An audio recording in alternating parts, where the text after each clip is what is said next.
NLP presuppositions. NLP presuppositions అంటే ఎవరైతే excellent people ఉన్నారో, సక్సెస్ఫుల్ పీపుల్ ఉన్నారో వాళ్ళ యొక్క బిలీవ్స్, వాళ్ళ యొక్క నమ్మకాలు వాళ్ళ నుంచి తీసుకున్నారు.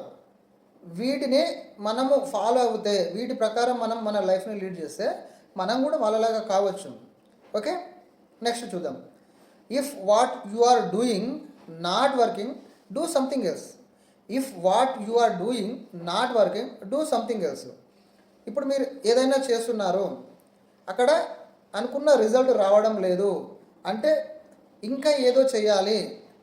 మనం ఏంటంటే ఒక పని స్టార్ట్ చేసి ఆ పని రిజల్ట్ రాకపోయినా సరే ప్రయత్నం చేస్తూనే ఉంటాము. ఆ టైం వరకు చూడాలి, రిజల్ట్ రాలేదా ఇంకా ఏదో కొత్తగా ట్రై చేయాలి. పాత పని చేస్తూ ఉంటే పాత రిజల్టే వస్తాయి, కొత్తగా ట్రై చేస్తే కొత్త రిజల్ట్ వస్తాయి. మనం ఏంటంటే దాన్ని కొత్తగా ట్రై చేయము, ట్రై చేస్తాము, రిజల్ట్ రాలేదా ఆ పనిని అక్కడే వదిలేస్తాము, కొత్త పని చూసుకుంటాము. కానీ ఇక్కడ మారవలసింది లక్ష్యం కాదండి, దాని యొక్క స్ట్రాటజీ. ఆడ రిజల్ట్ వస్తలేవా దాన్ని అదే పని ఇంకో విధంగా ట్రై చేయాలి, అదే లక్ష్యాన్ని ఇంకో విధంగా ట్రై చేయాలి. మనం గోల్ మారుస్తాం కానీ గోల్ మారవద్దు, స్ట్రాటజీ మారవాలి. మనం ఏంటంటే గమ్యాన్ని మారుస్తాం, గమ్యాన్ని మారవద్దు, గమనాన్ని మారవాలి. ఈ రూట్లో మనకు రావట్లేదా ఇంకో రూట్లో ట్రై చేయాలి, ఈ రూట్లో రావట్లేదా ఇంకో రూట్లో. బీ ఫ్లెక్సిబుల్, మనం ఫ్లెక్సిబుల్గా ఉండాలి. Okay, next we already have resources we need. మనకి ఏవైతే రిసోర్సెస్ కావాలో ఆ రిసోర్సెస్ అన్నీ మనలోనే ఉన్నాయి. మనకి ఏవైతే వనరులు కావాలో అవి ఆల్రెడీ మన దగ్గర ఉన్నాయి.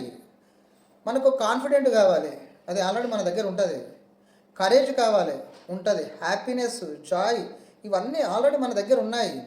ఎలా అంటే మనం గతంలో ఇంతకుముందు మనం పుట్టినప్పటి నుంచి ఇప్పటి వరకు హ్యాపీగా ఫీల్ అయిన సందర్భాలు చాలా ఉంటాయండి.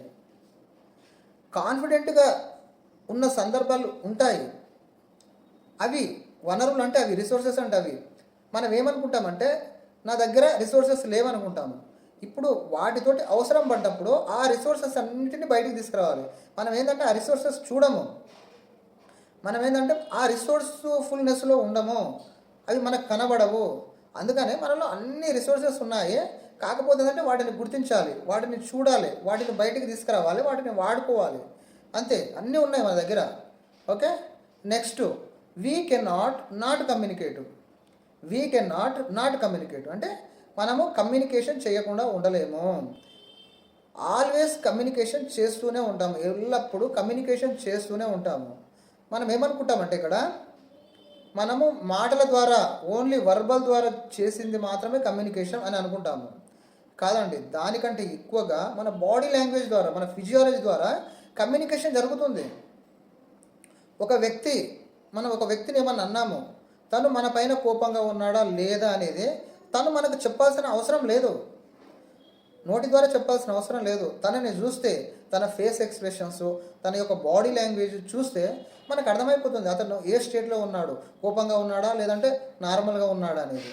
ఓకే, ఈ విధంగా ప్రతి దాంట్లో, ఎందులోనైనా, ప్రతి విషయంలో ప్రతి క్షణం మనం కమ్యూనికేషన్ అనేది చేస్తూనే ఉంటాము. కమ్యూనికేషన్ అనేది జరుగుతూనే ఉంటుంది బాడీ లాంగ్వేజ్ ద్వారా, వర్బల్గా. మనం వర్బల్గా చేసేది ఒక్కటే కాదు కమ్యూనికేషన్, బాడీ లాంగ్వేజ్ కూడా మన యొక్క కమ్యూనికేషనే. ఓకే అండి, థ్యాంక్ యూ.